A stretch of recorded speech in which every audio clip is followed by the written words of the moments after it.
Hello viewers, আসসালামু আলাইকুম। ওয়াজনা blogs আপনাদের স্বাগতম। আমাদের চ্যানেলটি ভালো লাগলে অবশ্যই লাইক এবং সাবস্ক্রাইব করে পাশে থাকবেন। ওয়াজনার প্রায় প্রত্যেকটা ড্রেসই আমার নিজ হাতের বানানো।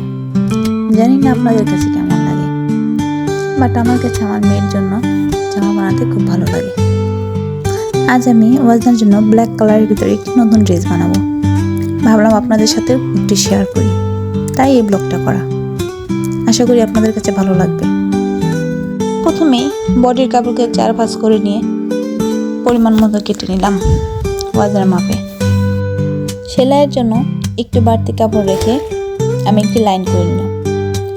ওই লাইন থেকে এবার হাতার মাপটা কাটবো। হাতার মহড়ার জন্য এখানে 2 ইঞ্চি পরিমাণ মাপ নিয়ে এবং লম্বায় 3 ইঞ্চি পরিমাণ মাপ নিয়ে একটি সিম্পল গলার ডিজাইন আর্ট করে নেব। সেখান থেকে কাঁধের জন্য 3 অথবা 3.5 পরিমাণে দাগ টেনে নেব। এই কাঁধ থেকে লম্বা করে 3 ইঞ্চি এবং চওড়ায় 2 থেকে 2.5 ইঞ্চি পরিমাণ একটি দাগ দেব। দাগ দেওয়ার পরে দাগটি জয়েন্ট করে সেখান থেকে একটি হাতার শেপে গোল করে কেটে নেব। এই ড্রেসটি যেহেতু সামনে ফাড়া হবে, তার কারণে এই সামনে গলা থেকে নিচ পর্যন্ত কেটে নেব।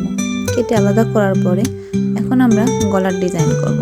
গলার ডিজাইনের জন্য বক্রম অথবা ফিউজিং ব্যবহার করব।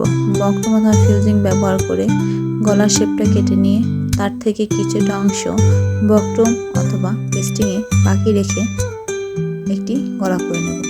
ঠিক সেমভাবেই পিছনের গলার জন্য করতে হবে।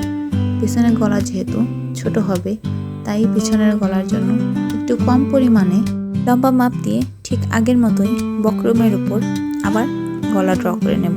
ড্র করা শেষ হলে আমরা গলাটি সেলাই করে জুড়ে দেব। ভিডিওটি বড় হওয়ার কারণে আমরা পুরো ভিডিওটি দেখাতে পারলাম না, যার কারণে নিচে ঘেরের ডিজাইনটা কিভাবে কেটেছি তা আপনাদের বলতে পারলাম না। যেহেতু চ্যানেলটি নতুন, যার কারণে ভিডিও করতে প্রবলেম হচ্ছে। ইনশাল্লাহ আপনারা পাশে থাকলে অবশ্যই নেক্সটে ফুল ভিডিও দেখানো হবে। এই হচ্ছে ড্রেসের অ্যাট লাস্ট ভিউ।